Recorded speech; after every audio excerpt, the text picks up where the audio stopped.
சூலூர் அருகே 10 வயது சிறுமி கடத்தப்பட்டு கொல்லப்பட்டதற்கு கண்டனம் தெரிவித்துள்ள இபிஎஸ், பெண்கள், குழந்தைகளின் பாதுகாப்பை உறுதி செய்ய தாவேக அரசு தவறிவிட்டதாக குற்றம் சாட்டியுள்ளார்.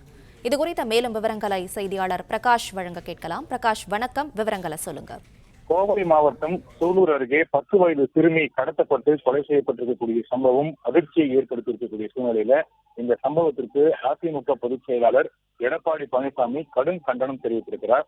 பெண்கள் மற்றும் குழந்தைகளின் பாதுகாப்பை உறுதி செய்ய வேண்டிய இந்த அரசு இத்தகைய கொடூர சம்பவங்களை தடுக்க தவறியது வேதனைக்குரியது என்று பதிவிட்டிருக்கிறார். சிறுமி காணாமல் போன சில மணி நேரத்திலேயே புகார் அளிக்கப்பட்டிருந்த போதிலும் துரிதமான நடவடிக்கை எடுக்கப்படாதது சட்டம் ஒழுங்கு மற்றும் நிர்வாக திறனில் உள்ள குறைபாடுகளை வெளிக்காட்டுவதாக எடப்பாடி பழனிசாமி பதிவிட்டிருக்கிறார். பல மணி நேர போராட்டத்திற்கு பிறகு இந்த சம்பவத்தில் தொடர்புடையதாக இருவர் கைது செய்யப்பட்டிருந்தாலும் ஒரு ஏதுமறியா சிறுமியின் உயிரை காப்பாற்ற முடியாத நிலை அரசின் அலட்சியத்தையும் செயல்திறன் குறைவையும் சுட்டிக்காட்டுவதாக எடப்பாடி பழனிசாமி பதிவிட்டிருக்கிறார்.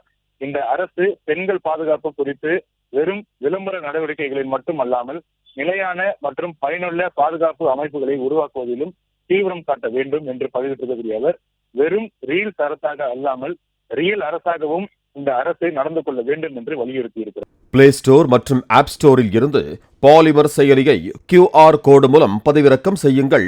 செய்திகளை உடனுக்குடன் பெறுங்கள்.